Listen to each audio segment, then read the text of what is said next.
I want to hit one last thing. I don't have very much time at all left, but I want to hit just extremely important things about where we are. I called this segment Polls, Rallies, and Violence in Post-Election America. So to start with on polls, I am sure if you are attentive to politics, you've seen a lot of polls. You've seen the ones that are saying, essentially that Biden has this all wrapped up, that all done but the shot, and Biden's going to win. In fact, that 538 website, 638, whatever it is, I always forget the name of it, but they say 538.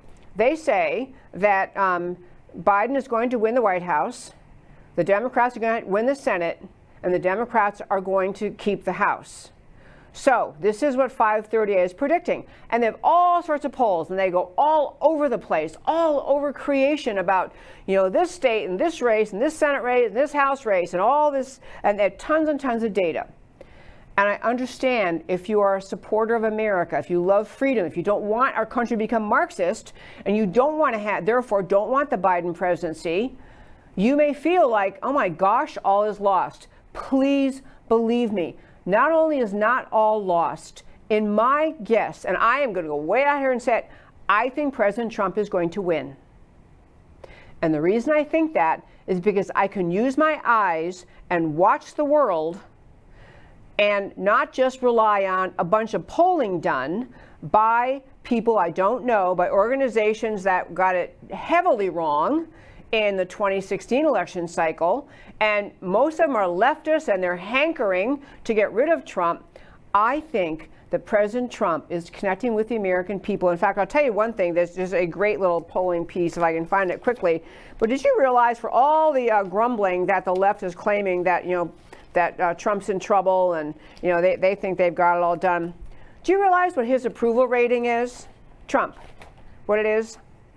You have, in direction of the country, President Trump job approval, it's a, okay, now I can't find it quickly nationally. A job approval by Rasmussen +6, meaning 52% of Americans approve of the job Trump is doing, 52% approve, 46 disapprove.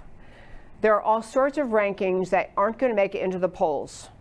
In fact, and there's also a pollster who actually was an outlier in 2016. He predicted Trump would win, and he's at it again. This guy, he's a Trafalgar Group, and the pollster's named Robert Cahaly, C-A-H-A-L-Y, Cahaly, and he's basically saying Trump has got this.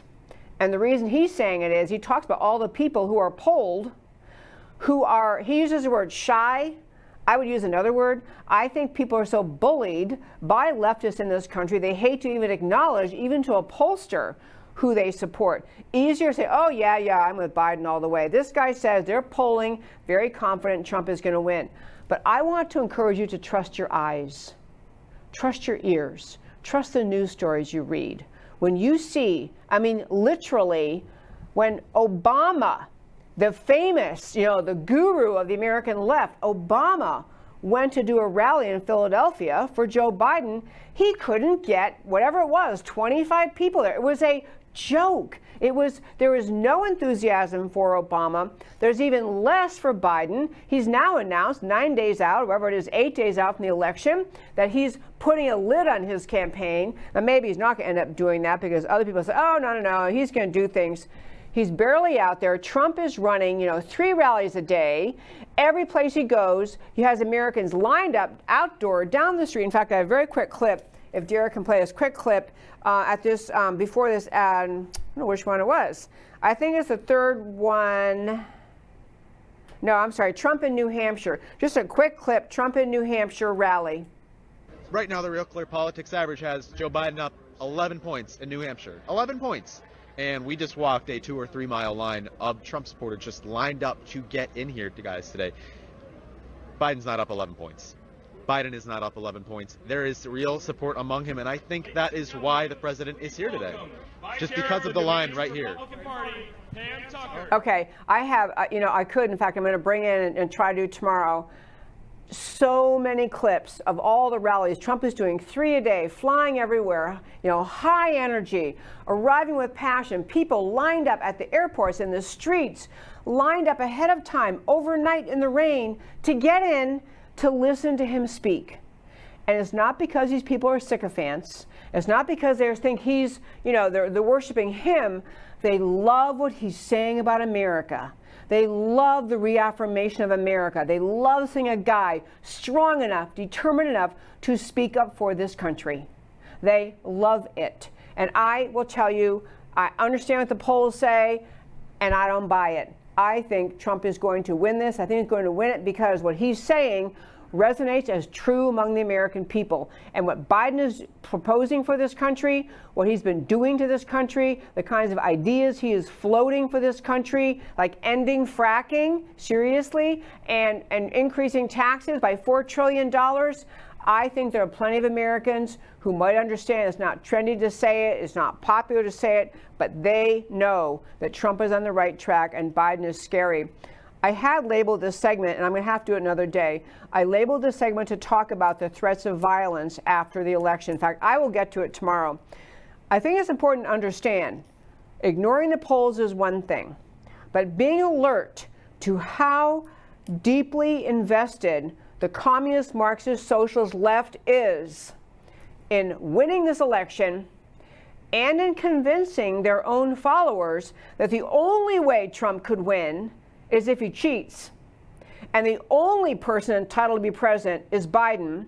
And therefore, the left is setting up the radical leftist marchers in this country, the radical leftists who are many of them paid, many of them are actually Marxist, communist, leftists, but they're setting them up to justify violence after the election.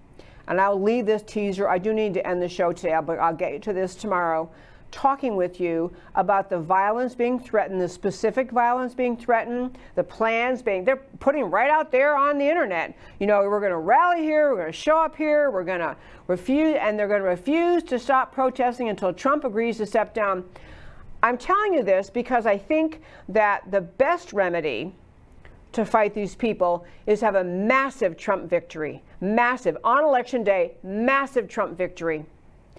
But I also am telling you that just because if we get to election day and we don't have an answer on November 3rd and we're waiting for counting, understand the left is planning to make America feel unsettled, dangerous, make America feel nervous. They are determined to try to paint the picture to the American people that clearly Biden won, but Trump is trying to steal it. Do not listen to them. Do not listen to anything these crazy leftist Antifa, BLM protesters have to say about the election outcome. I do not believe the majority of Americans want the radical danger the left would bring to this country. They do not want it. They want America prosperous. They want the riots to stop. They want the president to use his power to stop the riots. They want to have a law and order return in these cities. They want to have their country back. And what we need to be doing as patriots is do not listen to them, do not get pushed around by them, do not assume that, since there's so much anger, probably somehow Biden really won and Trump is trying to steal it. I don't think so. I mean, at some point we have to have an answer, we have to have an outcome, but I feel sure that the outcome is going to be that President Trump is going to win because what he's doing for and to America is exactly what America wanted. A restoration of love of America, a restoration of freedom, a restoration of free markets and capitalism. They want a strong America again with borders, with sovereignty, with American jobs, with freedom and capitalism. This is what America wants. The left needs, the best thing of all would be an overwhelming Trump victory and moving forward, even if Trump wins in a landslide, and even if the Republicans increase the majority in the Senate and the Republicans take over the House. Even if all that happens, the battle to restore America is ours. It is ours. It belongs to every generation of patriots, and it's our turn this time. It's our time. It's our turn to be the ones to reassert America, to stand up for America, to reject everything the radical left says about this country, to reject the lies they paint about America's culture and fabric and goodness. And it is to change what children learn in schools so we don't have another generation of America haters graduating from high school and college, but we've turned back to respecting and restoring the idea and goodness of America and it being taught in the schools. We need to have a radical overthrowing of what the left is trying to do in this country, a restoration of America. And no matter who wins, we have to be doing it. It's our job. It's our duty as people, as we've inherited this country, this enormously important, unique experiment in human liberty, America. We've inherited from our founders. It's our generation's turn to fight to restore it in whatever way it takes.